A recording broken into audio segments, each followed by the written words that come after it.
Hello, ladies and gentlemen. I'm Steve and John Kilbey. I was born in 1954 in England. In 1980, I formed the greatest band in the universe, The Church. And I'm here today to talk to this gentleman about stuff. So here I am. about music and everything that comes with it. Exactly. We're backstage at the Vanguard tonight. You'll be performing your first of, I think, 4 shows running down the East Coast. That's correct, yes. If Hobart qualifies as the East Coast, then... I think so. It's close enough. Okay, some geography guys out there pulling their hair out, right? Already they're going, that's enough. You're doing it right. Well, it should be an interesting few shows. You're being accompanied by some strings and a few other musicians. Tell us about who you've got for these shows. Okay, I've got Adrian Hoffmenn, who's the lead man out of a band called The Morning Night. And I met him when I was doing these Triffids shows. I was part of this thing, singing Triffids songs with the Triffids, and he was singing a song in Perth. We became friends. We've done some tours together, and then halfway through this year, he put together a band featuring Sean Hoffman on drums, and we have Sean Carlson on acoustic guitar and other sort of what you might say rhythm guitar. And we have 2 string players, Anna Sasic on cello and Rachel Aquilina on the violin, who's a child prodigy and can't remember a time in her life when she wasn't playing the violin. And the great thing about these string players is they not only read, but they jam. And normally string players do one or the other. They read, but they can't jam. Or they can jam all you like, but if you say, look, here's something for somewhere else, they can't, they don't do it. So these players are sort of like across both things. Very rare. Yeah, it is rare, it is. So they must be great to work with. They are, they're really, the first rehearsal we had, they were already perfect. They just always nail it every time. And when you say, here's a new song, can you do something, they sort of have they say, play it to us, and they listen to it a little bit, and they confer, and then they go, all right, let's do it, and you do it, and then bang, they're in on it. Perfect the first time. So what brought about this tour? Obviously you've been doing some other shows in the States and around the place over the last couple of months. What brought about these shows in particular at this point in time?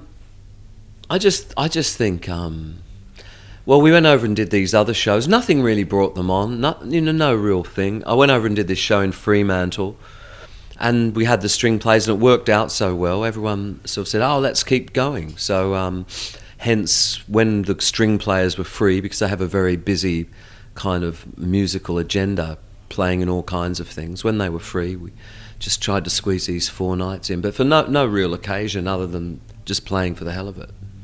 And the Morning Night is supporting you as well. They're going to do their own songs up there? Yes, they are. They are, which is, yeah, that's right. I haven't seen them yet, so... So you're in for a treat perhaps tonight? Maybe I am, if they're brilliant. We'll ask that follow-up tomorrow. Exactly. So where do you go from here? What's the rest of the year holding for you? Well, I'm presenting 2 movies in Melbourne sometime this month. Presenting a movie called The Seventh Seal, and another movie called La Jetée. And the Church are going to make an album, starting to make an album. So we're going to go back in the studio and start doing some recording. That's exciting. Yeah. Is that going to happen over the summer? Yes, I hope so. Are you going to be jetting anywhere else in the world through that period, or are you going to stay pretty local?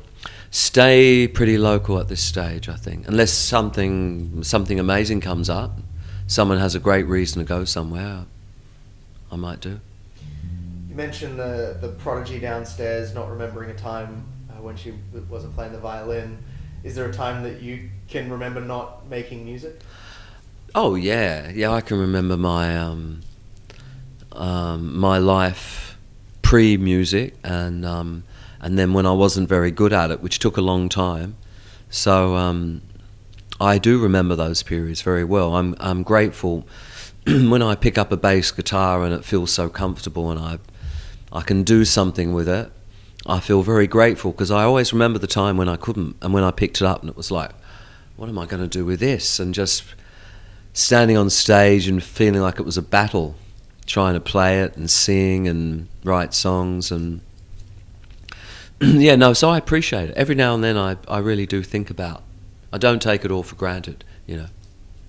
And there must be moments as well with people you're collaborating with where you, at least in your mind, you stand back and watch it. Sometimes that happens, yeah. I get a lot of that out of body kind of thing. Look at me trying to open a sweet next to the microphone, so crackle, crackle, crackle. I get a lot of those sort of moments standing there watching it all. I got all kinds of me's, all doing different things. One guy's playing the bass, one guy's singing, one guy's thinking about how I'm going to get to the airport tomorrow morning, and another guy's standing out there watching it. You spend a lot of time through these sorts of interviews, and you mentioned that you're working on your memoirs as well, looking back. But looking forward, what excites you? What keeps you motivated as you continue to move forward and continue to create music? No, I'm excited about the future. Just keep kind of like trying to make good stuff, move away from the past and do something that people like, turn people on, make a living, you know, see my children grow up, all that kind of stuff. The same thing everyone yeah, absolutely. Except I write songs and paint pictures and stuff, you know. I guess. It's the same thing though. Have you been painting much lately? I haven't since I got back from that LA show, I haven't. But before that, I was painting furiously for the exhibition in LA, which is why I was there. So I did a lot of painting. I've got to get back into it because it's sort of like you've got to keep your hand in with stuff like that, otherwise it goes bad maybe. Looks like you got a board behind you could do a few things with. I could actually. I could do something on that if they paid me. There you go. Otherwise it might just be a picture of a penis with wings or something. The usual stuff they have on there. Depends how late you stay here tonight. Yeah. Well, I hope the rest of the shows go well. Okay, mate. Well, thank you. And I appreciate the time. All right. Okay. Bye-bye. See you later, ladies and gentlemen.